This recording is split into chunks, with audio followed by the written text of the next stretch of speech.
Hello दोस्तों, क्या हाल है। आज के इस वीडियो में हम बात करने वाले हैं Elvis Yadav, Shahrukh Khan, carry Minati and Sandeep Maheshwari के बारे में। और भी बहुत कुछ है वीडियो में, तो वीडियो को एंड तक जरूर देखना। सबसे पहले हम बात करते हैं एल्विस यादव के बारे में। तो फाइनली एल्विस यादव को जेल से बेल मिल गई है।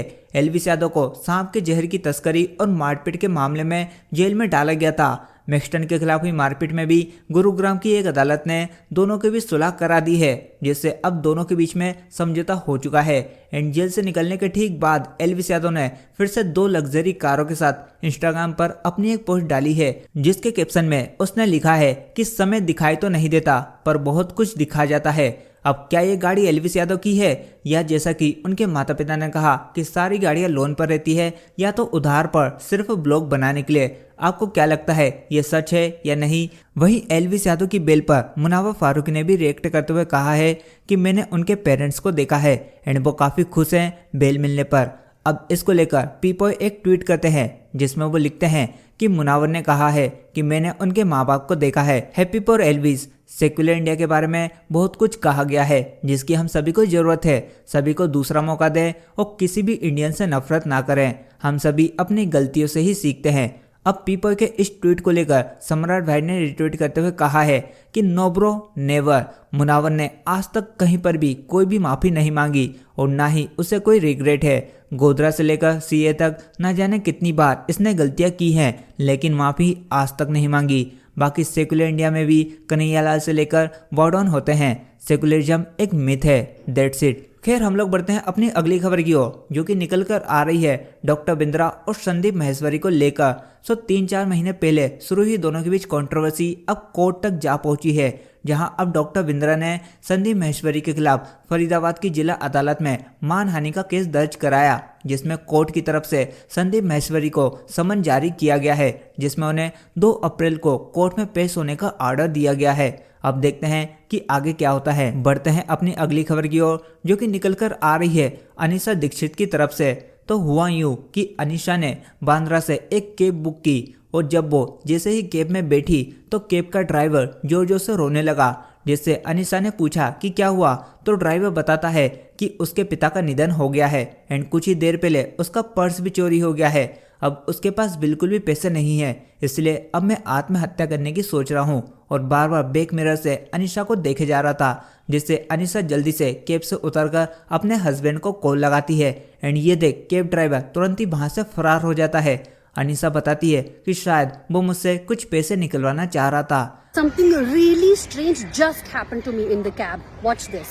आप ना थोड़ा ठंडा दिमाग रखिए। आप बहुत कोई दिक्कत तो नहीं है आपको? कंप्लेन तो नहीं करोगे? नहीं कंप्लेन भी करोगे तो वैसे भी तो मैं तो सुसाइड ही करने वाला हूँ। नहीं भैया, आप सुसाइड का देखिए, आप मत सोचो सुसाइड। मैं गाँव नहीं जाऊंगा तो मैं नहीं जीऊंगा, मेरी बात पे भरोसा रखना। तो हुआ क्या गाइस, मैं बैंड्रा में रहती हूँ, वहाँ से ना मैंने एक कैब मंगाई थी। मैं कैब में बस बैठने ही जा रही थी। जब मैं बैठी, अचानक से cab driver started crying a lot. बहुत रोने लगे, मुझे ये चीज बताने लगे कि उनके पापा बस अभी गुजर गए।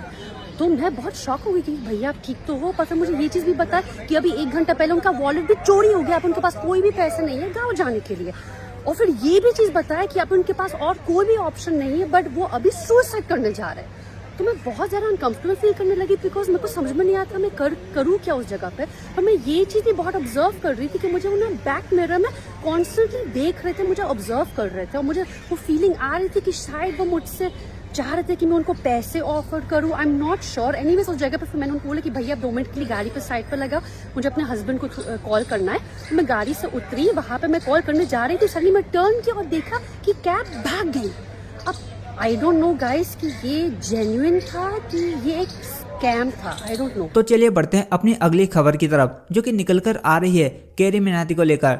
अभी हाल ही में एक्स पर सैमन कैरी मिनाटी का हैशटैग ट्रेंड हो रहा था, और वो इसलिए क्योंकि अब आईपीएल के पूरे सीजन में कैरी का एक शो चलने वाला है, जिसका नाम है चिकी सिंगल्स, जिसका पहला एपिसोड लॉन्च हुआ, जिसमें एक लड़की कहती है कि मैं बस आईपीएल विराट कोहली की वजह से ही देखती हूँ।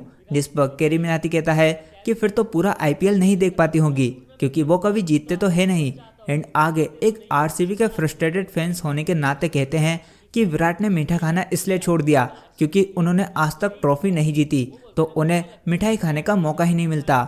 अब ये सब सुनकर विराट के बहुत सारे फैंस कैरी से गुस्सा हो गए हैं, जिस पर कैरी मिनाती ने एक्सप्लेनेशन देते हुए कहा, आई जस्ट चेक ट्विटर, थोड़ी मिसअंडरस्टैंडिंग हो गई है। I am doing a show, उसमें एक स्किट है जिससे लोग गुस्सा हो रहे हैं। Please watch the whole skit to understand the narrative.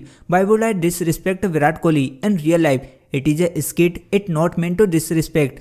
We are playing character in which I am a parody of RCB fans. There is nothing more to it. Here is a clip of me being his fan from the same skit. बाकी आप लोगों की मर्जी है, आप audience हो, आपसे मुझे नहीं जीतना। खैर बढ़ते हैं अपनी आखिरी खबर की ओर, जो कि है शाहरुख खान को लेकर। सो रिसेंटली शाहरुख खान की एक वीडियो बहुत ही वायरल हो रही है, जिसमें वो स्मोक करते हुए दिखाई दे रहे हैं। अब बहुत से लोग कह रहे हैं कि इसमें बड़ी बात क्या है, तो बात यह है कि आईपीएल की टर्म्स एंड कंडीशन के अकॉर्डिंग स्टेडियम में स्मोक करना अलाउ नहीं है। आप लोगों का इसके ऊपर क्या कहना है, नीचे कमेंट करके जरूर बताना। साथ ही अगली वीडियो में मैं किस न्यूज़ टॉपिक को कवर करूं ये भी आप बता सकते हो। एंड उसके लिए मेक श्योर चैनल को सब्सक्राइब कर बेल आइकन को ऑल पर करना मत भूलना। बाकी मैं मिलता हूं आपसे बहुत ही जल्दी।